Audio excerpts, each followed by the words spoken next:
Juru bicara pemerintah Perancis, Maud Brejen mengatakan, Presiden Perancis Emmanuel Macron memandang intervensi Amerika Serikat di Venezuela sebagai pelanggaran hukum internasional.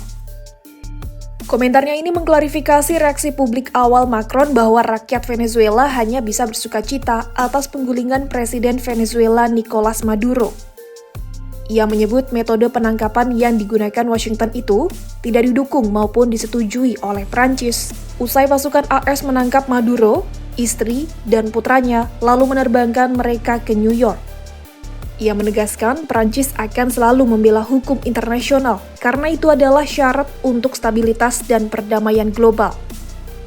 Komentar tersebut disampaikan Brejen dalam konferensi pers di Paris, Senin 5 Januari 2026.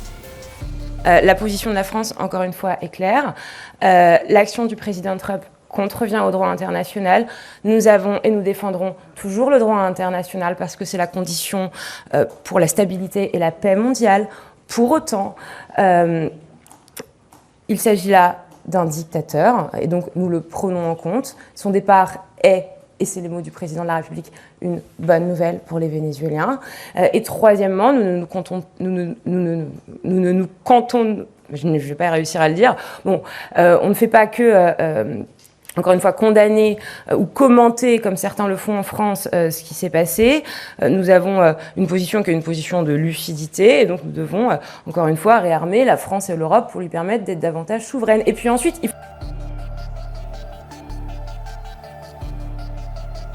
Brejen menambahkan, Macron menyebut jika akan ada transisi di Venezuela, maka pemenang tahun 2024 lah yang harus memainkan peran sentral di dalamnya. Hal itu merujuk pada kandidat Presiden Venezuela, Edmundo González Urrutia, yang secara luas dianggap sebagai pemenang sah dalam pemilihan Presiden 2024. Premièrement, nous défendons le droit international et la liberté des peuples. La méthode utilisée n'est ni soutenue ni approuvée. Ce sont les mots du président de la République. Deuxièmement, le président Maduro est un dictateur et son départ est une bonne nouvelle pour les Vénézuéliens. Il a confisqué la liberté de son peuple et volé les élections de 2024. Ce sont également les mots du président de la République.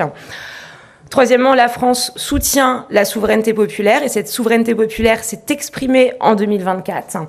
Si transition il devait y avoir, alors le vainqueur de 2024 devrait jouer un rôle central. Là encore, ce sont ces mots. Namun, saat ini, Wakil Presiden Venezuela Delcy Rodriguez telah mengambil alih pemerintahan sebagai pemimpin sementara dan menyebut dirinya ingin membahas kerjasama dengan Washington. Militer Venezuela pun turut mengakui otoritasnya.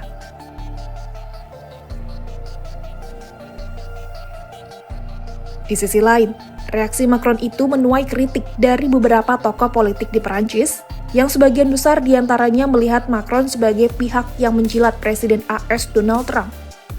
Hal ini juga kontras dengan reaksi Menteri Luar Negeri Perancis, Jean-Noël Barrot, yang mengatakan operasi AS di Venezuela merusak hukum internasional.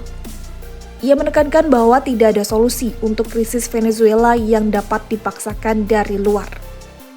Sebelumnya, Presiden Trump mengungkapkan saat ini AS berkuasa atas Venezuela. Gedung Putih pada Minggu 4 Januari 2026 mengindikasikan bahwa AS tidak menginginkan perubahan rezim Venezuela.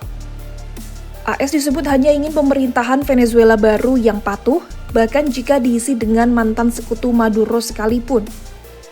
AS sendiri telah menangkap Maduro dan menahannya di New York pada Sabtu 3 Januari 2026 malam waktu setempat. Maduro dan istrinya akan dihadapkan ke pengadilan pada tanggal yang belum ditentukan.